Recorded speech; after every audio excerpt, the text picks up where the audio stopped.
and then over the course of truly dangerous things. We wanted just across the board to make the enemies more threatening too. So that means the infected, even the lowest class, the runners, are more dangerous. All of our characters, right, and making them all equal. Ellie, as we saw in the first game, is incredibly capable, but this is a world where you need to be capable to survive, and we want a hardened character. She knows how to use a gun, she knows how to stealth, she knows how to kill a clicker as well as Ellie. Being an avenue that was really worth exploring was traversal. Ellie is so much more agile, kind of more athletic, that it seemed like we should really pursue this whole avenue of gameplay. Introducing like a real jump, like a real arcing jump, has allowed us to make for much more interesting puzzles, more interesting vertical environments, and can frequently integrate. She can squeeze through, we call them squeeze-throughs. Oh, looks like I could fit through that. Oh, I can fit through that, that's cool. And that has been such a great integration into the combat loop of you're in stealth and you just kind of like scooch into a room or behind an object. In The Last of Us, like they're frequently the difference between life and death. They're with you for the entire game. A lot of the gameplay choices that you make are based on how you use them, how you evolve them over time through your upgrades. We really wanted to give an opportunity to look at them up close, to interact with them physically. And so the workbench seemed like the ideal place to do that. Just talking about the tech for a second of just a snowy environment.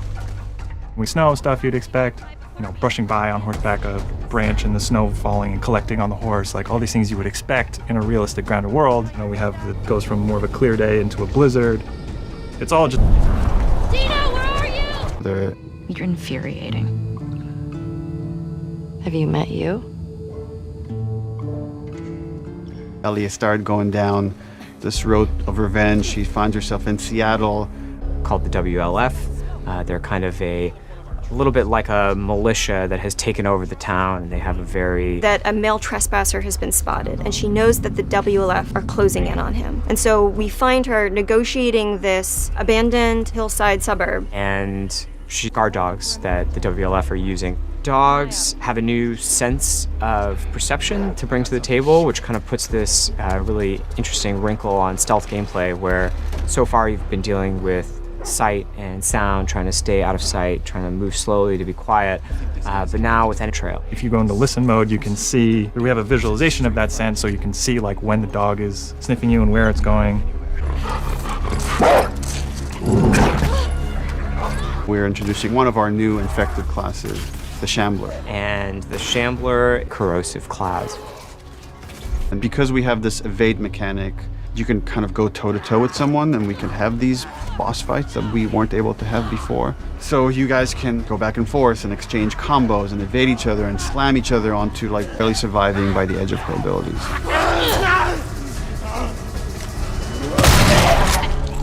So for The Last of Us 2, for the first time in the game, you're able to learn entirely new crafting recipes just via the upgrade system. These are abilities that make your character feel really different. You are really able to pursue the playstyle of your choice and kind of make the Ellie that you're playing. Experience to be something where it's a balanced stealth experience where you have a lot of tools to aid. You can entirely stealth past everyone. Got something. We'll look into it. And then the other big thing we did, they communicate a lot more between each other. Their AI is much more sophisticated. We rewrote most of the systems for this game. So much of this game is you make violence feel impactful to the player. You can't stop this. Enemies have names. So when you're going around and you shoot someone, you might hear someone yell their butt, just their behavior. What is it? Someone took him out! We got something.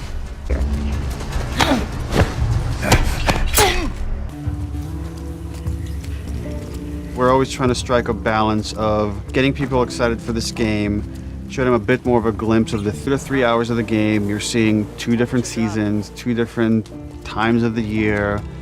It feels like a lot, and it's a tiny fraction of this entire game. And as we come upon as their regular day-to-day life. We're coming in on Ellie and Dina, her best friend, patrolling the outskirts of Jackson. Ellie and Dina at this point have been friends for several years, but there's been underlying romance between these two characters. From the demo we put at E3, where you saw this festival and this dance, and these two were coming into that first demo in wintertime where snow covers much of the ground, much of the buildings, all the surrounding areas. We see what's life like.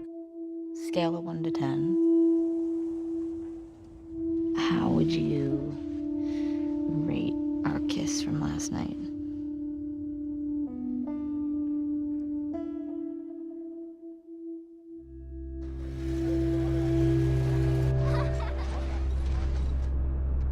Look who decided to join us. All right. You all know the drill. Run your routes. Mark your logbooks. You run into anything you can't handle.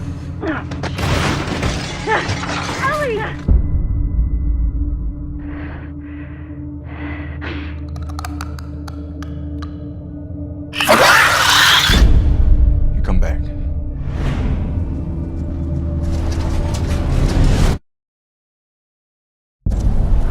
Dina, where are you?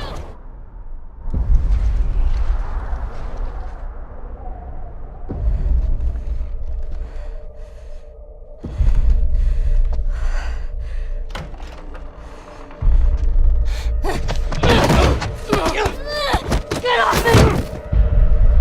Please stop! No!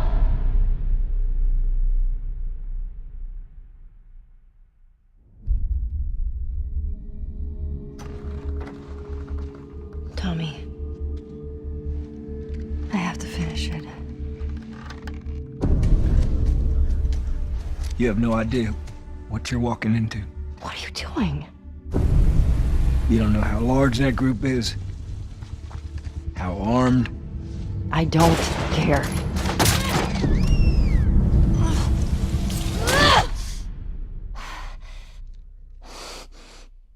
You can't stop this.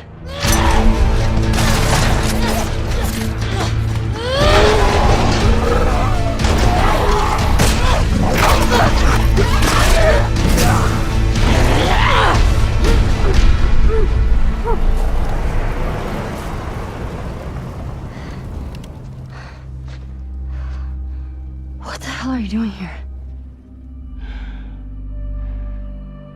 You think I'd let you do this on your own?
I have eyes!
プレイステーション